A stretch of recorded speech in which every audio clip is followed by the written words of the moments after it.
सबको जय यीशु की। मैं हूं फादर फ्रांसिस पिंटो।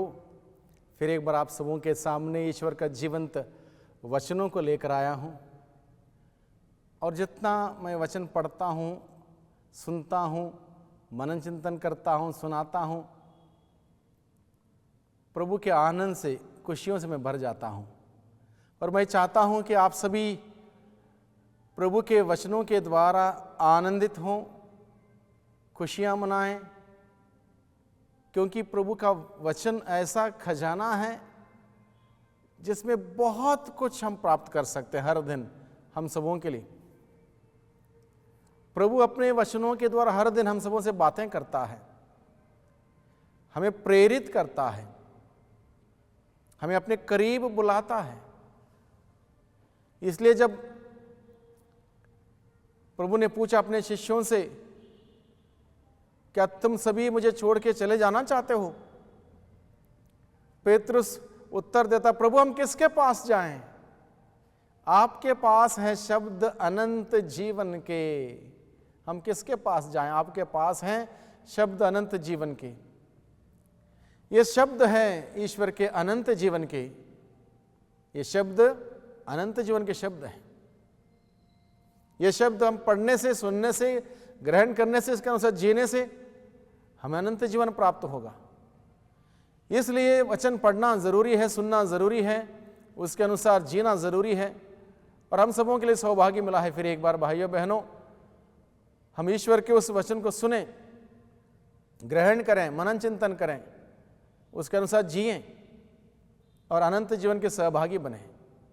आज के दिन में मैंने वचन चुना है मत्ती का सुसमाचार अध्याय 21 पद संख्या 28 से 32 तक। यहां पर लिखा है, तुम लोगों का क्या विचार है? किसी मनुष्य के 2 पुत्र थे। उसने पहले के पास जाकर कहा, बेटा जाओ, आज दागबारी में काम करो। उसने उत्तर दिया, मैं नहीं जाऊंगा। किंतु बाद में उसे पश्चाताप हुआ और वह गया। पिता ने दूसरे पुत्र के पास जाकर यही कहा। उसने उत्तर दिया, जी हां पिताजी, किंतु वह नहीं गया। दोनों में से किसने अपने पिता की इच्छा पूरी की? उन्होंने ईसा को उत्तर दिया, पहले ने। इस पर ईसा ने उनसे कहा, मैं तुम लोगों से यह कहता हूं, नाकेदार और वेश्याएं तुम लोगों से पहले ईश्वर के राज्य में प्रवेश करेंगे। यूहन्ना तुम्हें धार्मिकता का मार्ग दिखाने आया और तुम लोगों ने उस पर विश्वास नहीं किया, किंतु नाकेदारों और वेश्याओं ने उस पर विश्वास किया। यह देखकर तुम्हें बाद में भी पश्चाताप नहीं हुआ और तुम लोगों ने उस पर विश्वास नहीं किया। प्रभु का सुसमाचार। प्रभु क्रिस्त में प्यारे भाइयों बहनों, आइए हम सभी इस वचन पर विचार करें जो हमें अभी अभी सुना है। 2 बेटे, दोनों से पिता एक ही काम बताता है। क्या काम है? पहले से जाके बताता है, बेटा जाओ दागबारी में जाके काम करो। वो क्या उत्तर देता है? मैं नहीं जाऊंगा। बाइबल बताता है बाद में उसका पश्चाताप हुआ, मुझे पिता से ऐसी बात नहीं करनी चाहिए थी, मना नहीं करना चाहिए था। पश्चाताप हुआ, बाद में वो गया, दागबारी में जाके काम किया उसने। दूसरे बेटे से पिता जाके कहता है, बेटे आज दागबारी में जाके काम करो। उसने क्या उत्तर दिया? जी हां पिताजी। क्या उत्तर दिया? जी हां पिताजी। समझ रहे हैं बात? उसके बाद गया या नहीं गया? बाइबल बताता है वह नहीं गया। उसने कहा, जी हां पिताजी, किंतु वह नहीं गया। पिता को उसने कुछ तो कर दिया। तुरंत पिता ने जैसे कहा, बेटे जाओ दागबारी में जाके काम करो, जी हां पिताजी, तुरंत उत्तर दिया, जी हां पिताजी, लेकिन गया नहीं।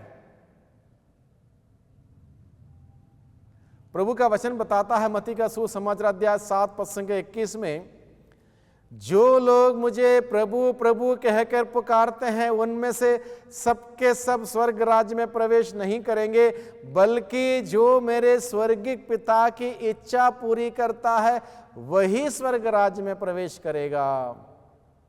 यानी कि प्रभु प्रभु कहकर पुकारना आसान है, जी हाँ मैं जाऊंगा कहना बहुत आसान है, जी हाँ मैं करूंगा ये कहना बहुत आसान है, लेकिन जो जी हाँ जो बोलते हैं ना, उस जी हाँ को जीना बहुत कठिन है। जी हाँ को जीने की जरूरत है। जी हाँ बोलने से पर्याप्त नहीं है, जी हाँ को जीना जरूरी है। पहले बेटे से जब पिता ने कहा दागबारी में जाके काम करो, उसने कहा मैं नहीं जाऊंगा। जी हां उसने नहीं कहा, लेकिन बाद में पछताव होने पर वो उस जीवन को जो पिता ने उसको सौंपा था, उस जीवन को, उस कार्य को करता है। दूसरा बेटा बहुत आसानी से बोलता जी हां,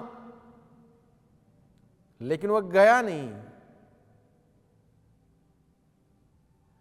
अब ये दो बेटे दो प्रकार का व्यक्तित्व दर्शाते हैं, दो प्रकार के व्यक्तित्व दर्शाते हैं। कुछ लोग जी हां वाले हैं, कुछ लोग क्या हैं, जी हां वाले हैं। हां जी, जैसे ही कोई कार्य बताया, कोई जिम्मेदारी दी, कोई अनाउंसमेंट हुआ पल्ली में, फलाना व्यक्ति फलाने व्यक्ति को जिम्मेदारी दी जाएगी, बड़ा कुछ जी हां, कुछ कहा हां जी, तुरंत हां जी। कुछ लोग जी हां जी कुछ नहीं कहते हैं, लेकिन उस पहले वाले बेटे के भांति सोचते हैं ईश्वर ने हमें जिम्मेदारी दी है, ये कार्य सौंपा है, वो जीते हैं। जी हां भले ही उन्होंने खुल के नहीं कहा, लेकिन उस जी हां को जीते हैं। और प्रभु उन दोनों का उदाहरण प्रस्तुत करने के बाद पूछता है, किसने अपने पिता की इच्छा पूरी की? लोगों ने उत्तर दिया निश्चित रूप से पहले ने, बिल्कुल सही। जी हां बोलने से पर्याप्त नहीं, प्रभु प्रभु कहने से पर्याप्त नहीं। प्रभु कहता, जो मेरे स्वर्गीय पिता की इच्छा पूरी करता है वही स्वर्ग राज में प्रवेश करेगा। स्वर्ग राज में प्रवेश करने के लिए जी हां जी हां जी हां बोलने से काफी नहीं है, जी हां को जीने की जरूरत है। यही सिंपल बात प्रभु हमें बताता है, जी हां को जीने की जरूरत है, अपने जीवन में जीने की जरूरत है जी हां को। क्या आपने कभी जी हां कहा और नहीं किया हो? क्या आपने कभी जी हां कहा और नहीं जिया हो? याद कीजिए।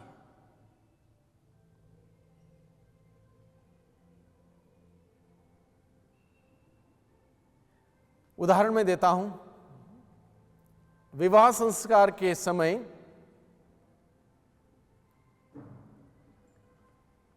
लड़का और लड़की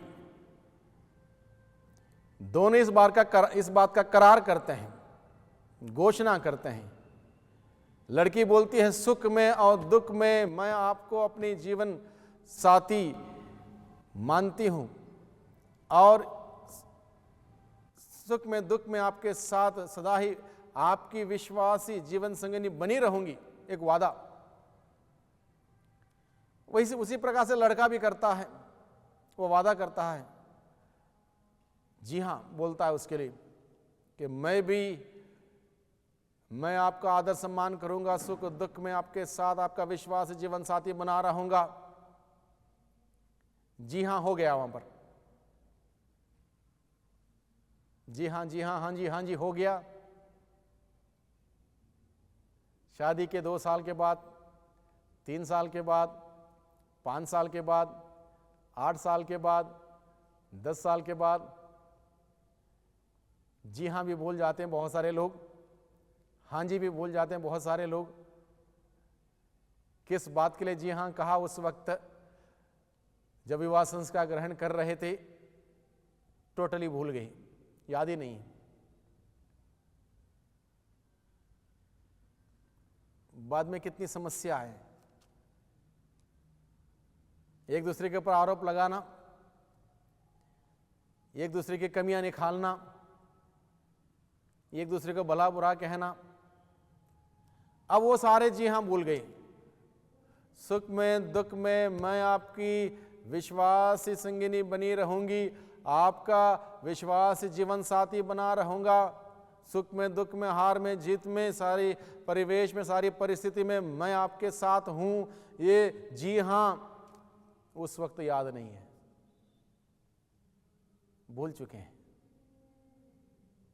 जिसके वजह से परिवार में क्लेश, परिवार में तनाव, परिवार में लड़ाई झगड़ा, परिवार में मारपीट, परिवार में एक दूसरे की बेइज्जती करना, एक दूसरे का सम्मान नहीं करना, इज्जत नहीं करनी, अलग अलग प्रकार से तकलीफ देना एक दूसरे को, अलग अलग प्रकार से एक दूसरे को परेशान करना।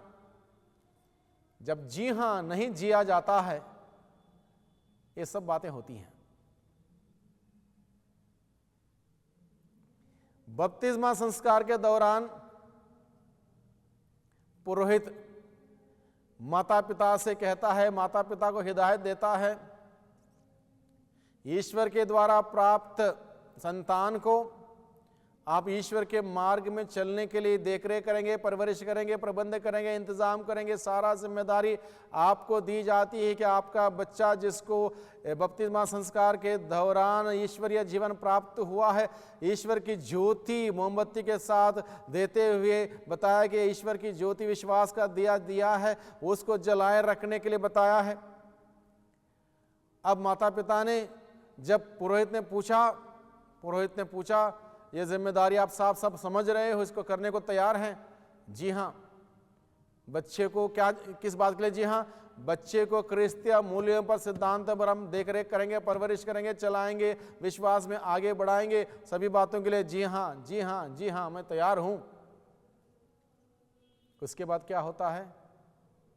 बच्चा चर्च जा रहा नहीं जा रहा, माता पिता का कोई दायित्व नहीं। बहुत बार देखा मैंने, उनको पता नहीं किस बात के लिए वादा किया है, वहां पर किस बात के लिए जी हाँ बोला। बच्चा तालीम में जाता है नहीं जाता है, वहां पर माता पिता को याद नहीं किस बात के लिए जी हाँ कहा, उस निभा रहे नहीं निभा रहे याद नहीं। बच्चा तालीम में नहीं जा रहा, कोई तकलीफ नहीं यहाँ पर। बच्चा संस्कारों में भाग नहीं ले रहा है, माता पिता को, धर्म माता पिता को कोई तकलीफ नहीं, जी हाँ तो कह दिया, संस्कार हो गए। उसके बाद देखते हैं कि किस प्रकार से बच्चे गलत रास्तों को अपनाते हैं, गलत संगति में जाते हैं, गलत कार्य करते हैं। माता पिता अपनी जिम्मेदारी भूल चुके हैं, जिस वजह से बच्चा निरंतर प्रभु से दूर चला जाता है। जिम्मेदारी क्या, किस बात की ली? प्रभु का जीवन जीने में माता पिता, धर्म माता पिता बच्चे को साथ देंगे, सहायता देंगे, सिखाएंगे, प्रेरित करेंगे, उदाहरण बनकर रहेंगे, लेकिन अब कुछ नहीं। जी हाँ कह दिया, जिया नहीं। जी हाँ को जीने की आवश्यकता है। Hallelujah, hallelujah, hallelujah. यीशु की स्तुति हो, यीशु को धन्यवाद। तो जी हाँ हुआ, लेकिन जी हाँ को जिया नहीं, कोई फायदा नहीं। प्रभु ने स्पष्ट कहा, जो सिर्फ और सिर्फ प्रभु प्रभु कहता है वो स्वर्ग राज्य में नहीं जाएगा। जो जी हाँ कहता है लेकिन उसको जीता नहीं है, स्वर्ग राज्य में नहीं जाएगा। इसका अर्थ यह है ये जिम्मेदारी संस्कार के वक्त, संस्कार प्राप्त करते वक्त, संस्कार ग्रहण करते वक्त, संस्कार देते वक्त इसलिए दी जाती है कि ये जी हां को हम जिए। केवल संस्कार ग्रहण करने से काफी नहीं है, बपतिस्मा संस्कार ग्रहण करने से काफी नहीं है, उसको बपतिस्मा के जीवन को जीने की जरूरत है। विवाह संस्कार को ग्रहण करने से काफी नहीं है, उसको जी हां बोलने से काफी नहीं है, उसको जीने की जरूरत है, अन्यथा गड़बड़ियां होंगी और हो रही हैं। इसलिए सावधान रहें। जो जी हां हम कहते हैं जिए, जी हां को जीने की जरूरत है। Hallelujah, hallelujah, hallelujah. यीशु की स्तुति हो, यीशु को धन्यवाद। वैसे बहुत सारे सवाल पुरोहित करता है बपतिस्मा संस्कार के दौरान या विवाह संस्कार के दौरान, या हो सकता है दृढ़ीकरण की तालीम सिखाते वक्त बहुत सारी बातें बताई जाती हैं और हम सभी जी हां बोलते हैं। और एक बात मैं आप सबों को याद दिलाना चाहता हूं, बपतिस्मा संस्कार के दौरान विशेष रूप से पुरोहित पूछता है कि आप शैतान का परित्याग करते हो? जी हां। शैतान के धूमधाम का परित्याग करते हो? जी हां। शैतान की धूमधाम और उसके प्रपंचों का परित्याग करते हो? जी हां।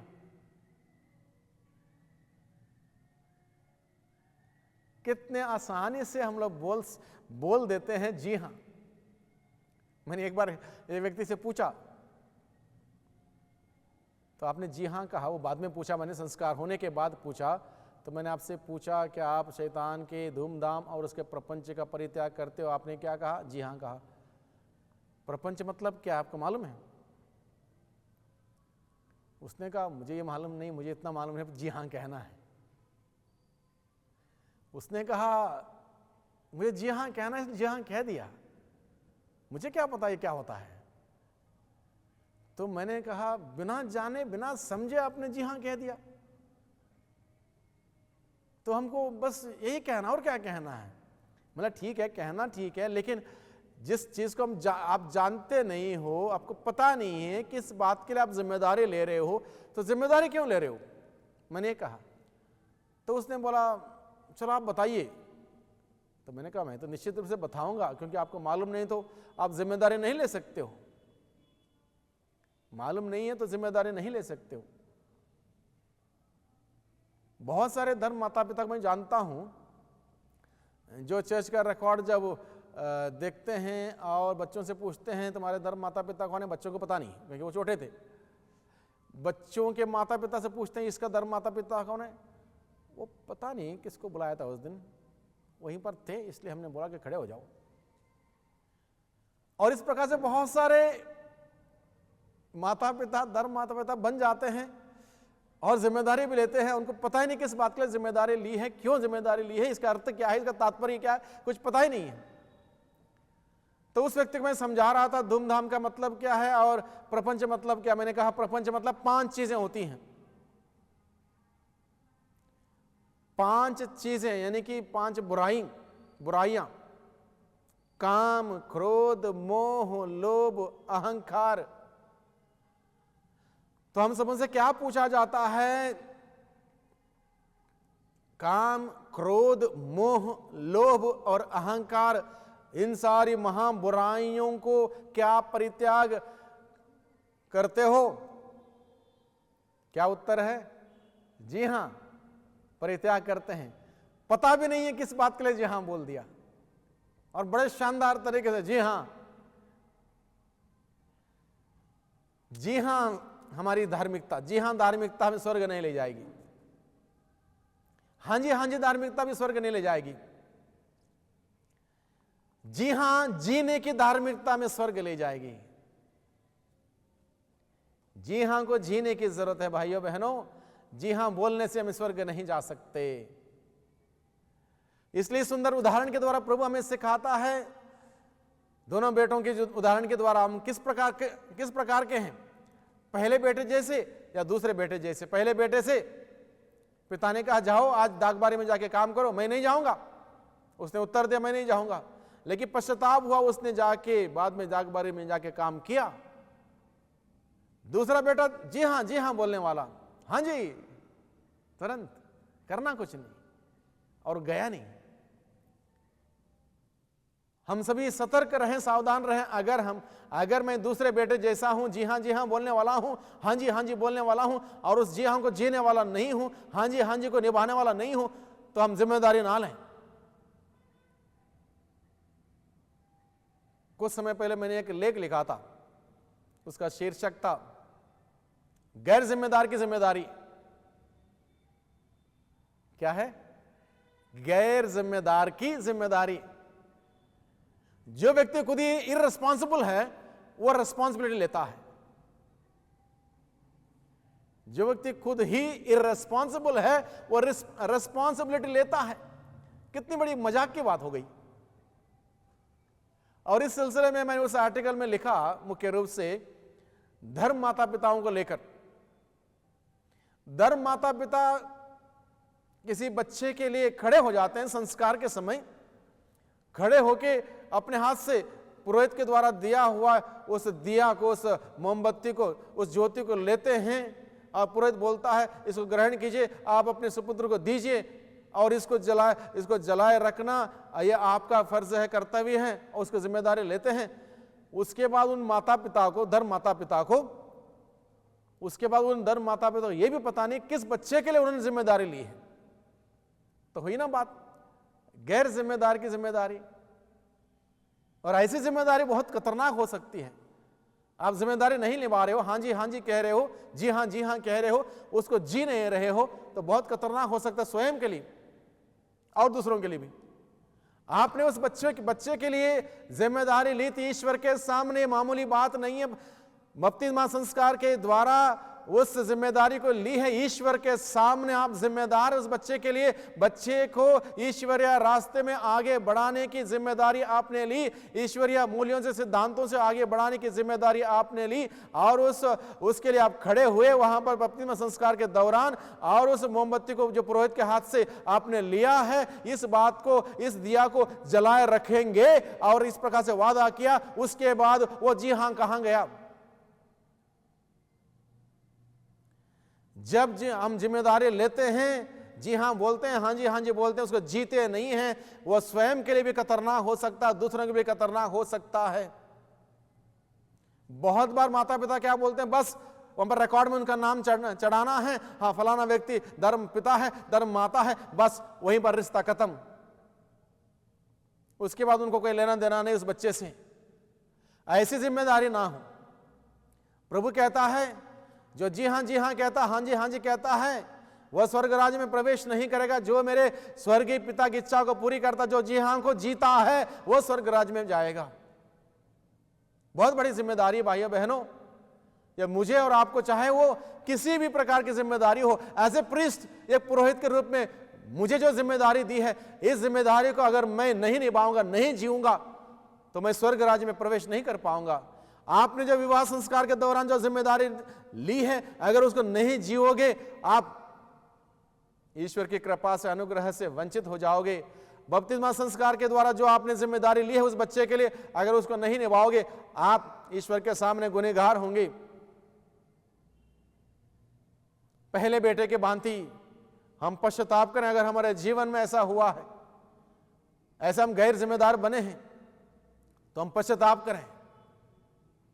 चाहे वो जिम्मेदारी धर्म माता पिता के रूप में क्यों ना हो, चाहे वो जिम्मेदारी विवाह संस्कार ग्रहण करते वक्त क्यों ना हो, चाहे वो जिम्मेदारी एक पुरोहित बनने के समय के क्यों ना हो, किसी की भी क्यों ना हो, जिम्मेदारी ईश्वर के सामने जो लेते हैं उसको जीने की जरूरत है। प्रभु हमें यही सिखाता है, उसको निभाने की जरूरत है। प्रभु इस बात से प्रसन्न नहीं है कि हम केवल मुंह से उसकी तारीफ करें और हमारे जीवन उसके मूल्यों के अनुसार ना हो, उसके सिद्धांतों के अनुसार ना हो। बेकार है, व्यर्थ है, खोखले वादे ईश्वर के, प्रभु के लोगों से अच्छे नहीं लगते। प्रभु का वचन कहता है तुम्हारे मुंह से कपटपूर्ण बातें ना निकले। स्रोत 34 पद संख्या 11, 12, 13 प्रभु का वचन कहता है अपने होंठों से कपटपूर्ण बातें ना हो, जीभ को बुराई बोले ना दे, झूठ बोले ना दे, सच बोलें, सत्य तुम्हें आजाद कर देगा। प्रभु ने कहा एक ही बच्चे के लिए आप जिम्मेदारी लें, धर्म माता के रूप में उसको निभाएं, बहुत है। मैं एक पल्ली में था, मैंने जब पूरा रिकॉर्ड देखा, एक दंपत्ति कम से कम 25 से 30 बच्चों के लिए धर्म माता पिता बने। 25 से 30। मैंने पूछा उनको, बाप रे बाप, आप इतने सारे बच्चों के लिए आपने जिम्मेदारी ली? तो वो व्यक्ति बोलता है मुझसे, उन्होंने कहा आप खड़े हो जाओ, हमेशा आप ही खड़े हो जाता, आप ही खड़े हो जाओ, तो मैं खड़ा हो गया। ये चुनाव थोड़ी कि आप खड़े हो गए, ये जिम्मेदारी है ईश्वर के सामने, संस्कार है।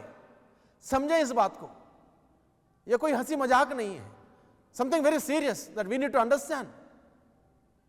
संस्कारों में जब हम जिम्मेदारी लेते हैं, ईश्वर के सामने वो जिम्मेदारी है, हम जिम्मेदार हैं ईश्वर के सामने। इसको यूं ही ना लें, सीरियसली लें, सीरियस जिम्मेदारी है।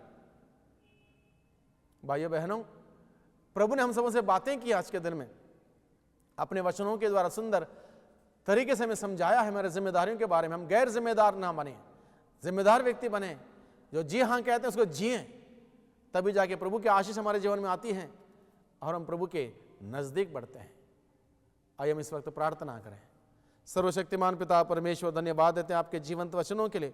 आपने आज के दिन में आपके जीवंत वचनों के द्वारा प्रभु हमें सिखाया है कि किस प्रकार से हमें जिम्मेदारी लेनी चाहिए और उस जिम्मेदारी को किस हद तक हमें निभाना चाहिए। चाहे जो कुछ भी हो जाए, वो जिम्मेदारी से हम दूर नहीं हट सकते। वो जिम्मेदारी प्रभु हम आपके सामने लेते, इसलिए आपके सामने हम सभी जिम्मेदार हैं। और जब जब हमने जिम्मेदारी नहीं निभाई है, उन क्षणों के लिए हम आपसे माफी मांगते हैं, क्षमा की याचना करते हैं, पश्चाताप करते हुए प्रभु आपकी दया की याचना करते हैं, हमें माफ कीजिए। जब जब हमने हमारी जिम्मेदारी को नहीं समझा, नहीं निभाया, उन क्षणों के लिए हमें माफ कीजिए, क्षमा कीजिए और हमें कृपा दे, शक्ति दे, सामर्थ्य दे, ताकि हम सभी जो भी जिम्मेदारियां हम सबों ने ली हैं उसको भली भांति आपके सामने निभाते हुए आपकी स्तुति आराधना महिमा कर सकें। दुआ करते हैं उद्धारकर्ता यीशु मसीह के नाम से, आमीन।